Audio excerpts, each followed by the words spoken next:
आज मुझे आपसे बात करनी है अतीत दबाए हुए एहसासों के बारे में, एहसास के बारे में। यदि हम एहसास को हमें नियंत्रित करने दें तो हमारी भावना हमें नियंत्रित करती है। शायद हम अपना जीवन उद्ध्वस्त और निराशा से जाने पर जोर देते हैं।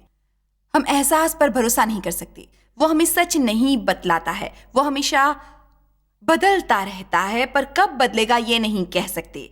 एक सोच लेकर हम सोते हैं और दूसरी सोच के साथ उठते हैं। खुद ही नहीं बता सकते क्या हुआ है। सोते वक्त आप खुश थे, उठते वक्त आप थोड़े दुखी होते हैं। समझ में नहीं आता क्या हुआ। समस्या ये है कि हम ठीक रीति से जानते नहीं हैं। हम में से बहुत सारे लोग जो लगता है वैसा ही करते हैं। हमें जो लगता है हम कर देते हैं। यहाँ ऐसे हैं जिन्होंने जिस प्रकार का एहसास महसूस किया वैसे ही किया। ठीक है, यहाँ ऐसे लोग हैं जिन्होंने ऐसा कुछ नहीं किया है। बहुत खूब। वो शायद हम सबके लिए प्रार्थना कर सकते हैं। हमारे जीवन में इतनी झंझट इसलिए है कि हम अपने ही तरीके से जीवन बिताते हैं। हमें क्या चाहिए, हमें क्या एहसास हो रहा है, मैं उसे कहती हूँ मुझे चाहिए, मैं सोचती हूँ मुझे एहसास है। कुछ हफ्ते पहले मैंने इसी पर संदेश दिया था। ये आपका बोलने वाला शरीर है, तुम्हारा शरीर होता है। वो तुम्हें परमेश्वर के बारे में कुछ नहीं बताता है। वो सब कुछ खुद के बारे में बताता है, सिर्फ खुद के बारे में। मुझे ये चाहिए।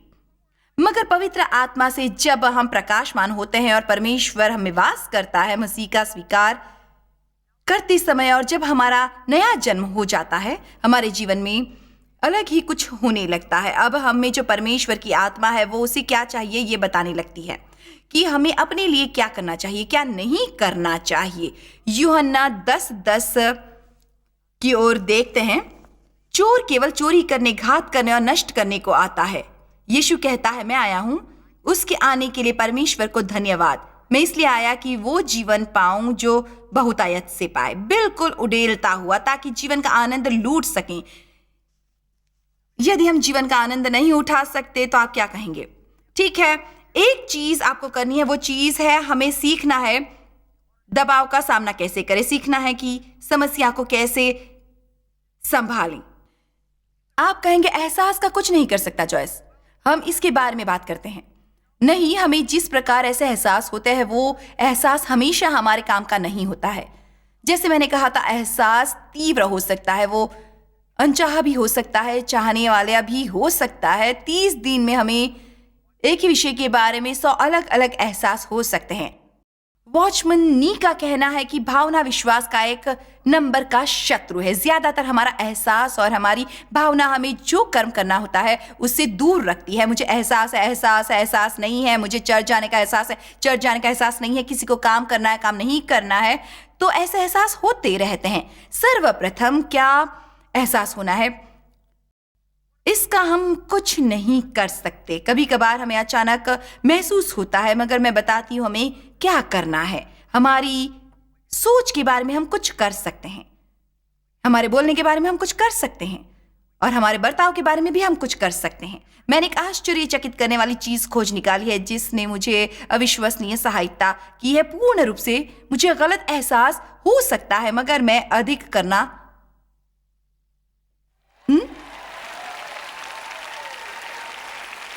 चुन सकती हूं, और उसके लिए मैं प्रार्थना करना चुनती हूं। उनको हंसा सकती हूं, जाकर उनसे बातें कर सकती हूं, जबकि मेरा शरीर किसी मिर्गी में है, किसी मिर्गी में। कुलुस्सियों 3 में बाइबल कहती है अपने उन अंगों को मार डालो। आपको ये जरा हिंसक लगता होगा ना, मगर ऐसा कहा गया है शारीरिकता को मारो। किसी को कैसे मरना आप जानते हैं, उनको खिलाओ मत। जब तक शरीर में कर्म करते हैं उनको खिलाते हैं। हर वक्त हमें शरीर को ना कहना है और परमेश्वर को हाँ कहना है, और शरीर को उसकी हल्की सी मिर्गी आने दो। अपने छोटे बच्चों के साथ आप क्या करते हो, तो आगे जाके उस चक्कर को आने दो। उससे मेरा मन बदलने वाला नहीं है। उसी प्रकार के अपने शरीर के साथ करना है, क्योंकि अपना शरीर छोटे बच्चे जैसा ही होता है। आगे बढ़ो वो चुस्त हो जाएगा, आगे बढ़ो वो चुस्त हो जाएगा। ओ, मैं इस खो से तंग आ चुकी हूं, और मैंने सोचा मेरे जीवन में कुछ स्थिरता आनी चाहिए। तो मेरे विचारों के बारे में मुझे कुछ करना है, क्योंकि मेरे विचार मेरी भावनाओं से गहरा संबंध रखते हैं। वैसे ही आपके भी। आप आपको अच्छी मूड में सोच सकते हो, वैसे ही बुरे मूड में भी। इस ग्रह पर होने वाली सबसे बिगड़ी जिंदगी मेरी ही, ऐसा आप सोच सकते हो। या आप चारों तरफ जानबूझकर देखकर खुद को आशीषित जान सकते हो। परमेश्वर ने जो आपके लिए किया है उसके लिए आप उनका एहसान मान सकते हो। यह आप पर निर्भर करता है क्या सोचना है।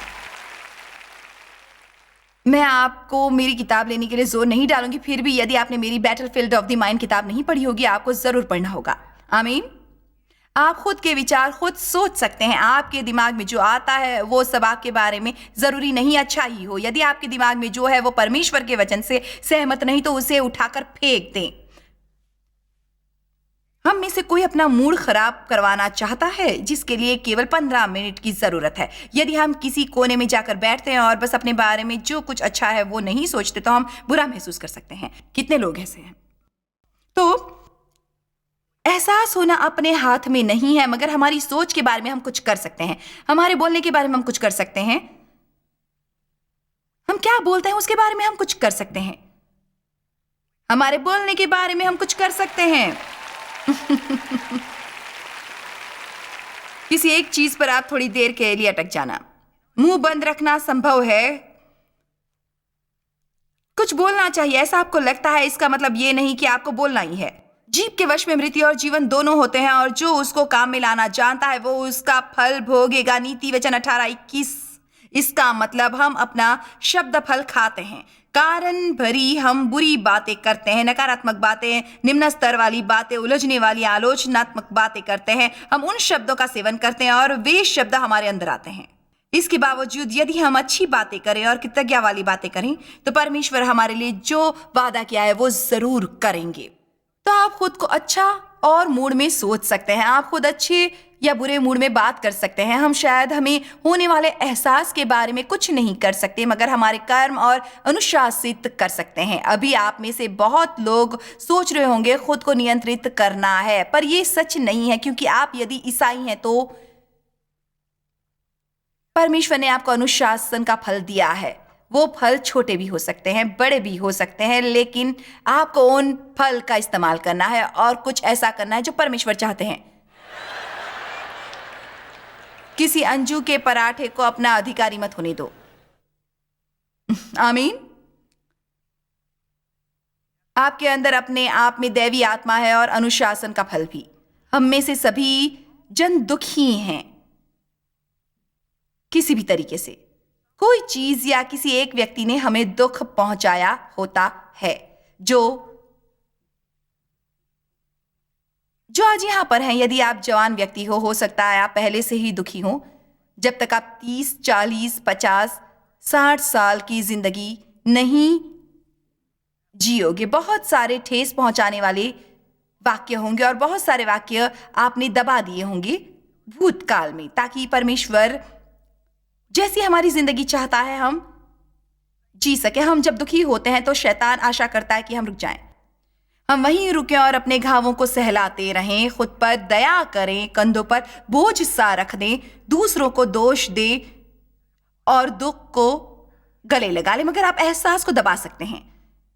जब हम दुखी हो जाते हैं, वो हमारा एहसास है जो हमें दुख पहुंचाता है।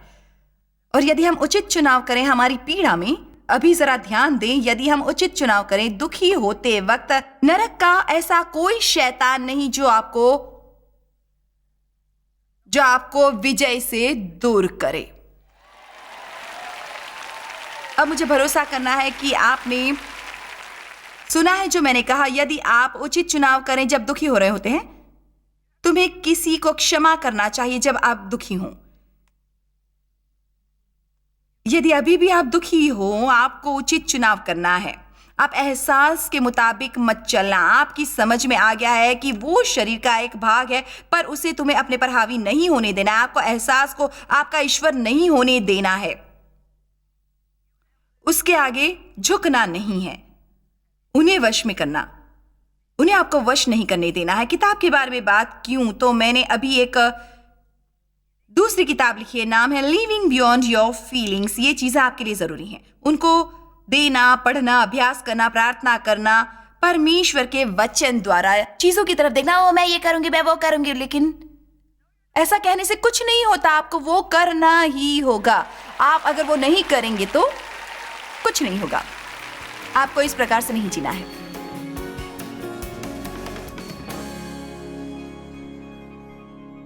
चुनाव कर सकते हैं। आप सभी में से कितने जानते हैं कि हम चुनाव कर सकते हैं? आप जानते हो क्या? किसी भी चुनाव का अधिकार होना ही सवालों समान बनता है। चुनाव का अधिकार ही हमें समान बना देता है। मेरा भाई जो आज इस दुनिया में नहीं है, उसकी लॉस एंजलिस में मृत्यु हुई। एकाकी बिल्डिंग में। यहां मैं दुनिया भर में सुसमाचार सुनाती हूं, दुनिया भर में लोगों की मदद करती हूं, मगर उसकी मदद मैं नहीं कर सकी। हम ऐसे किसी की मदद नहीं कर सकते जो मदद नहीं चुनता। इतना ही हम लोगों के लिए कर सकते हैं। इसके बावजूद यदि वो खुद के लिए कुछ भी ना करे तो इससे कोई फायदा नहीं होगा। उसके पास भी वही चुनाव था जो मेरे पास था। हम दोनों शोषण करने वाले परिवार में बड़े हुए। मेरा तो वास्तव में उससे भी ज्यादा बुरा हाल था। सच में तो उसका शोषण भी नहीं हुआ था, वो बस ऐसे ही बुरा मान रहा था। फिर भी ये कभी गहराई में जाकर डटा नहीं रहा, वो चीजों को दबाता नहीं रहा। एहसास के द्वारा वो चलता गया, सोच के द्वारा नियंत्रित और बिगड़ता गया। उन्होंने मुझे उसका निजी सामान भेजा था। मैं आपको कहती हूं, मुझे ये एक प्रकटीकरण हुआ। उसका निजी सामान। मैं कल्पना करती थी, उसकी जिंदगी बयां करती। 8.5 या 11 के आकार के लिफाफे बंद इतनी ही काफी नहीं थी जो मैं उसकी जिंदगी पकड़ सकूं और फिर मेरी जिंदगी। परमेश्वर की कृपा और अनुग्रह से मेरी परमेश्वर के तत्वों पर चलने वाली, उसके साथ डट कर रहने वाली और चीजों को दबाते हुए कहने वाली कि जिंदगी भर मैं किसी को शिकार नहीं बनाने दूंगी, मैं विजय प्राप्त करूंगी, मैं अपनी जिंदगी व्यर्थ गवाऊंगी नहीं। कोई यहां सुन रहा है? मैं ऐसा नहीं करने वाली हूं। मैं आपसे कहती हूं, यदि परमेश्वर किसी के लिए कुछ करता है तो परमेश्वर तुम्हारे लिए भी कुछ करेगा। आप सुन रहे हैं ना? यदि परमेश्वर किसी के लिए कुछ करेगा तो परमेश्वर तुम्हारे लिए भी कुछ करेगा।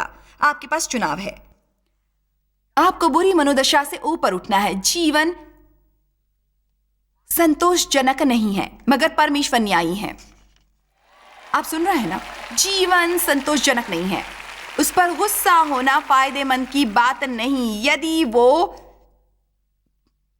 संतोषजनक ना हो, पर परमेश्वर न्यायी है। मतलब वो गलत चीजों को लेता है और उनको सही बनाता है। पर यदि आप में पहले से ही दृढ़ता और सुरक्षा की मनोवृत्ति होगी ही नहीं, यदि आपने अपना मन तैयार नहीं किया है कि मैं पार जाने वाली हूं, मैं अंदर दबाते हुए आगे की तरफ डट के चलूंगी, तो मैं आपसे आज चाहती हूं कि मन की तैयारी करें। यदि ये आपकी पहली सभा है और यदि आप हमारे साथ हैं कल शुरुआत से, तो आज आपको 3रा डोज मिल रहा है और आप अभी उस पद के करीब हैं। कुछ चुनिंदा निर्णय ले लोग दुखी होते हैं, पर परमेश्वर को धन्यवाद कि हम पुनर्स्थापित होते हैं। आप दुखी होते हुए भी सही चुनाव कर सकते हो, उसके लिए अनुशासन की जरूरत है। आइए हम देखते हैं इब्री 12:11। वर्तमान में हर प्रकार को ताड़ना आनंद की नहीं, कोई कहेगा आमीन।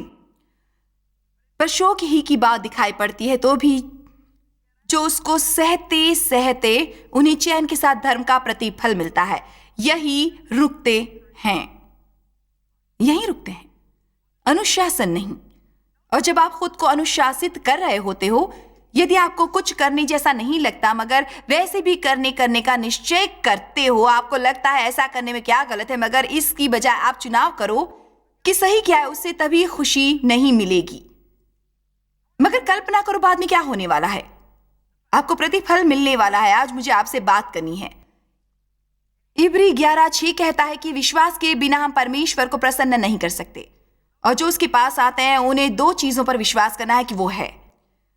मगर सिर्फ इतना अपने आप में काफी नहीं है, मगर वो प्रतिफल देने वाला है जो मेहनत से उसे खोजता है। इसका मतलब आप जानते हैं, यदि आप लगातार उचित कार्य करोगे तो आखिरकार आपको उसका सही नतीजा प्राप्त होगा ही। आप सुन रहे हैं? मगर मैं तो काफी समय से सही कर रहा हूं और मुझे कोई नतीजा नहीं मिलता। कितने समय से आप कर रहे हैं? मैं पहले से ही इसे कर रहा हूं, 1 साल हो गया। एक रात मेरे पास एक स्त्री आई थी, उसे मैं आज तक भूली नहीं। वो गुस्से में थी, वो कमर पर हाथ रखकर कह रही थी, मुझे मेरे पैसे वापस चाहिए। मैंने पूछा तुम? उसने कहा, मैं ये सब चीजें 2 हफ्ते से कर रही हूं और मुझे कोई बदलाव नहीं मिला। मतलब सब मिला कि मैं इतना कर सकती हूं कि मैं मुंह पर हंस न सकी। मैंने सोचा ये प्यारी मीठी बातें करने वाली औरत है। मतलब 2 हफ्तों में तुम अपनी जिंदगी बर्बाद नहीं कर पाए, उसके लिए आधी जिंदगी गुजर जाती है। ऐसा करने में हम परमेश्वर को थोड़ा तो समय दे ही सकते हैं।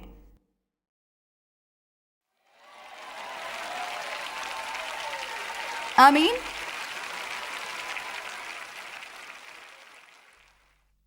ये सिर्फ लंबा खींचना हुआ। आपको कुछ और अच्छा नहीं करना है, सिर्फ परमेश्वर से डट कर रहना है। ये तो आपका चुनाव है। मैं आपको 3 चुनाव देती हूं। आप एक उठा सकते हैं, आप भूतकाल के दर्द को अभी दबा सकते हैं, आप अभी निर्णय ले सकते हैं, मुझे इसके आगे ऐसे नहीं जीना है। मुझे नहीं जीना है दयनीय, शक्तिहीन, खुद पे तरस आने वाली जिंदगी, दूसरों को दोष देखकर आराधना के बगैर भूतकाल में सदैव दोषी और अपराधी भावनाओं से एहसास को चलाने वाली, सबसे गुस्सा करने वाली, बिल्कुल भी नहीं जीनी ये जिंदगी। मैं ऐसी जिंदगी नहीं जीने वाला। और आप अभी निर्णय ले सकते हैं, मुझे जो जरूरी है सीखना है और परमेश्वर के वचन के तत्व मुझे उसकी सहायता से लागू करने हैं और मैं मुक्त रहूंगी। ये निर्णय आप अभी ले सकते हैं, या तो निर्णय बाद में ले सकते हैं और फिर दयनीय रह सकते हो तब तक, या आप चुनाव कर सकते हो अपनी वेदना कायम रखने के बारे में। 3 विकल्प हैं। भूतकाल की वेदना अभी दबा देना, बाद में करना, दयनीय रहना जब तक आप चाहें तब तक, या तो वेदना हमेशा के लिए रहने दो। और मेरे लिए बुरी बात है कि ईसाई लोग अपनी वेदना को कायम रखते हैं। आप स्वर्ग जा सकते हैं। स्वर्ग जाने के लिए जरूरी नहीं कि आप दबाव महसूस करें, मगर आप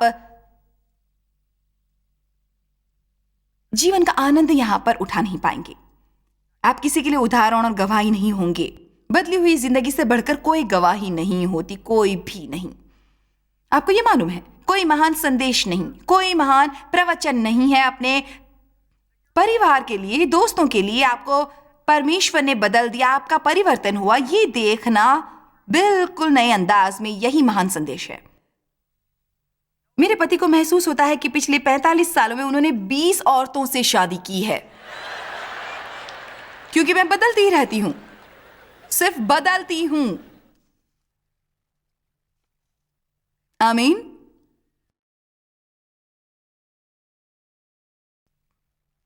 उसको बाहर जाकर किसी और को पकड़कर लाने की जरूरत नहीं है, उसे तो हर हफ्ते बदली हुई औरत मिलती है।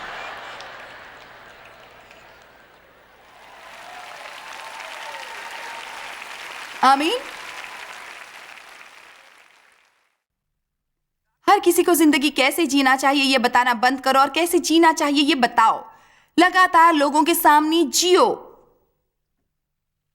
उचित जो है करो, यदि उसे नहीं चाहते तो भी। अब जा रहे हैं हम आगे बाइबल में होने वाले मेरे पसंदीदा यशायाह 61:7-8 पर। सिस्टर जॉयस, मुझे ये केवल आप जैसी विजय चाहिए।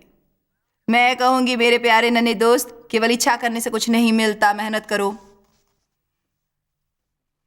मुझे मिला है दबाव डालने से, दबाव डालने से, दबाव डालने से, दबाव डालने से, अंदर से और डटे रहने से, छोड़ देने से, नकारने से,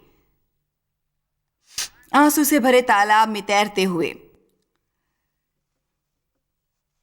यशायाह 61 अध्याय पूरा ही सुंदर है दुखी और घायल लोगों के लिए। वो कहता है कैसे राख के बजाय सुंदरता, हर्ष का तेल, उदासी हटाकर यश का ओढ़ना ओढ़ा हुआ। मगर मुझे खास करके वचन 7 और 8 पसंद हैं, क्योंकि मेरे जीवन में ढेर सारी शर्म थी जो मेरे साथ जो हुआ उसकी वजह से थी, और मुझे लगता था कि अब काफी देर हो चुकी है। मेरा बचपना छीना गया था, मेरा भोलापन चोरी हो गया था। मुझे नहीं लगता या कोई मुझसे प्यार करेगा, मतलब मैं पूरी तरह से अभी परमेश्वर ने कई गुना वापस दे दिया है। फिर भी मुझे बाइबल में यशायाह 61:7-8 बहुत पसंद है। वो मुझे बड़ी आशा दिलाते हैं। तुम्हारी नामधराई की संति दुना भाग मिलेगा। इसका मतलब प्रतिफल को प्राप्ति होगी। मैं इसे डबल फॉर ट्रबल कहती हूं। अनादर और कलंक के संति तुम लोग अपने भाग के कारण जय जयकार करोगे। तुम अपने देश में मुझे बहुत पसंद है। ऐसा नहीं कि मरने के बाद जब स्वर्ग जाएंगे तब वो तो बड़ा महान होगा, बल्कि इधर अपने देश में अभी जीवित होते हुए परमेश्वर ने कहा तुम अपने देश में दूने भाग के अधिकारी होगे। जो खो गया है, जो खो गया है उससे दुना और सदा आनंदित बने रहेंगे। मेरा मतलब इससे आप उत्साहित नहीं होते तो आप पता नहीं कैसे हैं। 8वें आयत की पहली लाइन, क्योंकि मैं यहोवा न्याय से प्रीति रखता हूं। परमेश्वर को इससे अच्छा और कुछ नहीं। जो दुखी, पर पीड़ित, शोषित, एकाकी, फंसा हुए, नाकारे हुए, झुटलाए गए, आलोचना किए गए, दिल टूटे हुए लोग जो परमेश्वर के पास आकर कहते हैं परमेश्वर मेरे पास तो ये टूटे हुए टुकड़े हैं, मगर मेरे पास जो भी है तुझे देती हूं, मुझे ले और जो भी तू चाहे कर। मुझे देते हुए कुछ भी नहीं है, मगर यदि कुछ कर सकता है मेरे लिए, मैं यहां हूं। मेरा विश्वास है तू मुझे राग के बजाय सुंदरता देगा। मेरा विश्वास है तू दुख के बजाय सुख देगा। परमेश्वर को इससे अधिक और कुछ भी अच्छा नहीं लगता कि ऐसे लोगों को अपना कर उसके जीवन में न्याय लाए। जो कुछ किया जाए उन्हीं में उनके लिए और उनके द्वारा उनके लिए जो उन्हें छोड़ देते हैं वो अपना मुंह खोले हुए देखते रहेंगे। मुझे विश्वास ही नहीं होता। मतलब प्रामाणिक तौर से परमेश्वर मेरे जीवन में जो किया है सोच भी नहीं सकती, मैं विचार भी नहीं कर सकती। बस सबके बारे में भला ही। वो कहता है यदि आप ईमानदार बनो और सारे दशमांश और अर्पण भंडार में ले आओ कि परमेश्वर आकाश के झरोके से आपके ऊपर सारी आशीषें उड़ेल देंगे जो तुम समेट नहीं पाओगे। मैं सोचती हूँ कि परमेश्वर हमारे लिए इतना अच्छा है कि हमारा दिमाग इसके बारे में सोच भी नहीं सकता। परमेश्वर इतना भला है, मगर आपको वो पवित्र फल देने वाला है, इस पर विश्वास नहीं।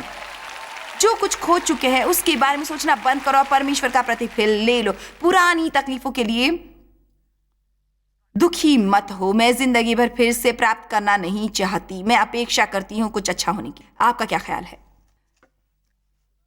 जुल 2:25 में वो कहता है जो खाली थी उसकी लानी मैं तुमको भर दूंगा और तुम भरपूरी से खाओगे और तृप्त हो जाओगे और अपने परमेश्वर यहोवा के नाम की स्तुति करोगे और मेरी प्रजा की आशा फिर कभी नहीं टूटेगी।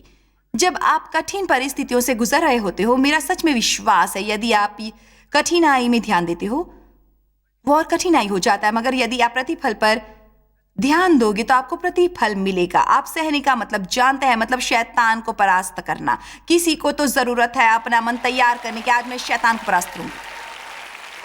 तो चलिए अपने मन को तैयार कीजिए, हमें शैतान को परास्त करना है।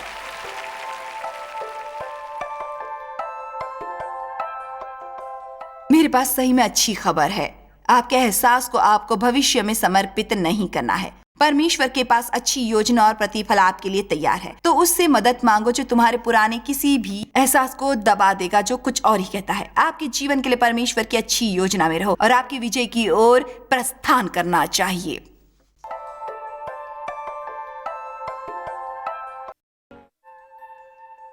जॉय स्माइल मिनिस्ट्रीज में आप हमारे लिए कितने अहम हैं, इसका आपको अंदाजा नहीं। हम आपके आभारी हैं और हम धन्यवाद करते हैं अपने सब मित्रों और सहयोगियों का कि उन्होंने इस विश्वव्यापी सेवकाई को संभव बनाया। मिलकर हम भूखों को खिला रहे हैं, गरीबों को पहना रहे हैं और कई देशों में सुसमाचार पहुंचा रहे हैं। कृपया हमसे संपर्क करें या विजिट करें jmmindia.org पर। आज ही अपनी प्रार्थना के अनुरोध बताने के लिए, हमारे साधनों के बारे में और जानकारी और जॉयस की सभाओं का शेड्यूल जानने के लिए और हमारे सहयोगी बन जाएं दुनिया भर में मसीह का प्रेम बांटने के लिए।